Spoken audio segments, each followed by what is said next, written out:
So I'm going to quote-unquote react to a story from the YouTube channel actually happened. By the way, this story is 100% true. Have fun, I guess. Deadpan face. My head under the pillow. I was so sick of my parents' constant fighting. It was always the same old thing. Yeah, been there, done that. Mom shouted, "You're cheating on me again. Who is it this time?" Dad yelled back, "Oh my God. If I were cheating, who could blame me? You're crazy and paranoid. I can't do this anymore. I'm done." Well, shit. I sat up straight in bed. He'd never said that before. I peeked out of my room to see Dad leaving with a suitcase. My heart sank. I walked into their room to find Mom sitting at her dressing table. She said, "He left because he's a cheater. He always has been." Bitch, your mom is deranged, no mouth face. I picked up my bag and left for the ice rink. I put my skates on and felt all that anger slip away as I glided across the ice. This was the only thing keeping me sane.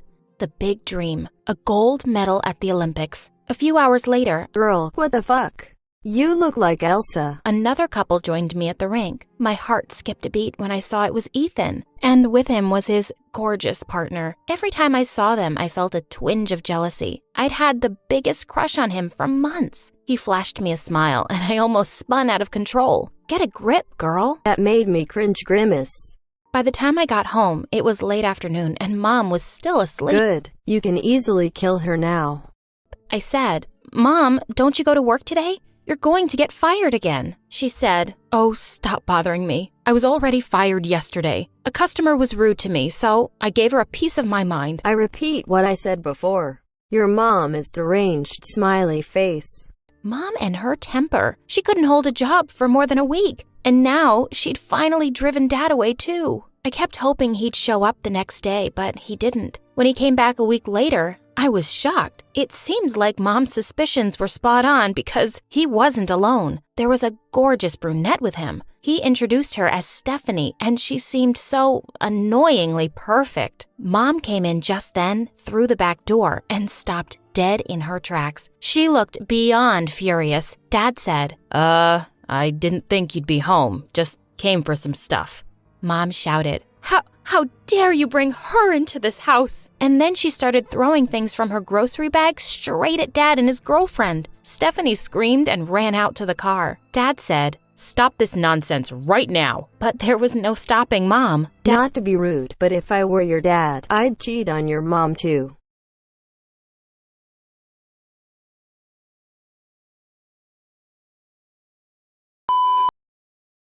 Dad said to me, "Emma, I'll get you away from this mad woman. We'll talk later." And with that, he quickly turned and left. Mom ran up to her room, and of course, I was left cleaning up the mess. A few days later, Dad invited me to dinner with him and Stephanie. I was reluctant, but couldn't say no to him. When the server in the restaurant came to our table, it turned out to be Ethan. I was too nervous to even smile Bitch, what in God's name has happened to his hair?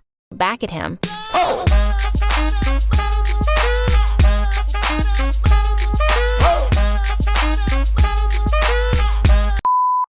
Encouraged me to talk to him. Throughout the meal, she was so great that I was beginning to think she wasn't so bad after all. But then she did something horrible. She accidentally spilled a whole glass of juice on me. Stab her, you have access knives.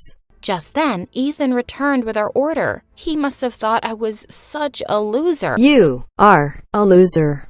I turned to her angrily and said, "Why did you do that?" She said, "I'm so sorry. It was just an accident." Kill her. But I could tell she was trying really hard not to laugh at me. So was Dad.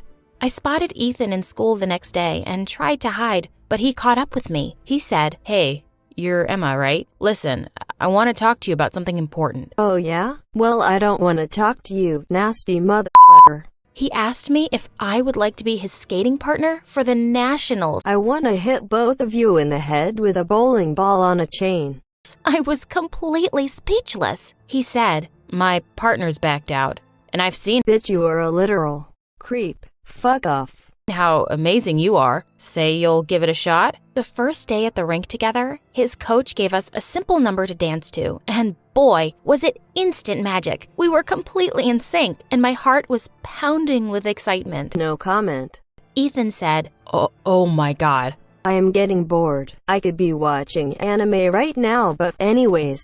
So skip forward a bit. This ugly dude asks her out, and they date. Oh, and her parents divorce, and now she has to live with her dad. Also, that step-oony whore sucks.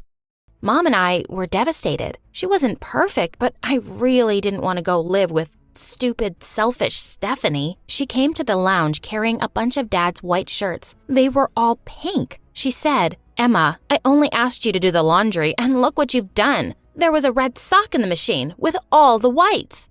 Dad looked really annoyed. Kill them both. He said, seriously, Emma, you're old enough to not do something so dumb. I didn't even own any red socks. I tried saying that I had checked all the clothes, but Dad just told me to stop talking. Stephanie cuddled up next to my dad, and I left the lounge. Seeing them happy like that made my blood boil even more. IDK, if you can tell HT, I'm getting lazy. Anyways, cyanide poisoning. Cyanide is easy to get. Offer to make dinner and boom, cyanide. But things were about to get much worse. Ethan and I were performing at a local competition in 2 weeks. Blah blah blah yada yada yada, face with rolling eyes. I'm skipping annoying parts. All you need to know is Step-oony is being a slut and fuck her dad, but not that kind, if you know what I mean. Sex. Saw all the relatives on my dad's side. I was the only one who'd been kept in the dark. Stephanie pretended that she was happy to see me and held up a bridesmaid's dress for me. It was the most hideous thing I'd ever seen, and it seemed to be the size of a circus tent. I saw the other bridesmaids wearing much prettier dresses. She was seriously such a jerk, and Dad couldn't even see that. I had to fix this, and I had a plan. Everyone gasped in delight as Stephanie walked down the aisle. I heard my aunt sigh, "She looks like an angel." Yeah, a devil in angel's disguise. Before they could exchange vows, the priest said, "If anyone has an objection to this wedding, speak now or forever hold your truth." My truth was just about to burst out of me. I shouted, "I object. This wedding can't happen. She's evil." Dad was mad. He turned around and hurried towards me, but he tripped on Stephanie's long wedding veil and ripped it. Good. Stephanie burst into tears as Dad dragged me out of the church. To my disappointment, I couldn't stop the wedding. Stephanie was so pissed that I had ruined her wedding. She wasn't even pretending to be nice anymore. I just tried to stay out of the house as much as possible. A couple of weeks later, I got a call from Mom. She begged me to come see her immediately without telling Dad. Ethan drove me over to her place. Mom hugged me and handed me some papers. She said, "Look what the private detective found out about Stephanie." I looked through them, shocked. There were some kind of psychic evaluation forms for a patient X who had bipolar disorder and had recently started showing violent behavior. Spoiler, her mom is patient X. Mom said, "She has kept this completely secret from your father. She's dangerous. I went out of town for a while because I've been scared she'll hurt me." Ethan and I were both stunned. I went home after. Have dinner then, I guess. I don't think I'm waiting for your dad either. And with that, she walked off. What a weirdo. And why did it look like she'd been crying? I had to put everything aside and focus on the first round of nationals the next day. As I was waiting for Mom to come pick me up and drive me to the game, I got a text from Ethan. "She's not who you think she is. Tell you everything at the rink." What? Telling Mom about Ethan's mysterious text, a wave of shock went through me when I suddenly noticed something on Mom's wrist. I said, "Mom, where did you get that?" She said, "Ethan gave it to me. He's such a sweetheart. And he said I'm pretty." My stomach sank. There was something seriously off about the way she was talking. She sounded crazy. Then I noticed something. She was driving us out of the city. I said, "Where are we going?" Mom said, "Oh, we're just taking a little trip, just you and me." I shouted, "Hey, the last time." Dad went on to explain what I had already realized. Mom was patient X. Okay, the end. Now I can go watch Quintessential Quintuplets. Just kidding, I have homework. Nino is my fave, by the way.